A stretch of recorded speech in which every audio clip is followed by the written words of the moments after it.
Assalamu alaikum warahmatullahi wabarakatuh. Hordoftoota jaalatamtoota YouTube channel Maria Ibrahim welcome bagana gaanduftan.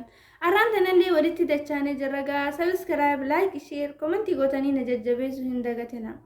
Waan kanarraa akka weerraa baratte yoon kaan ammoo akka weerraa hubattan abdiin qaba.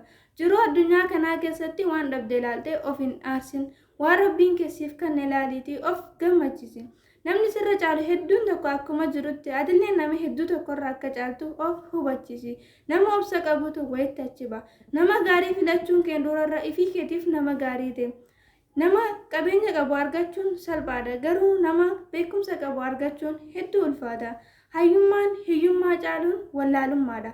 Hordoftootaafi jaalatamtoota kiyyagaa asumarratti dhaabeen jira. Hanga waan biraatiin walitti dachaanutti subscribe, like, share, comment gootanii na jajjabeessuun dagatinaa. Assalamu alaikum warahmatullahi wabarakatuh.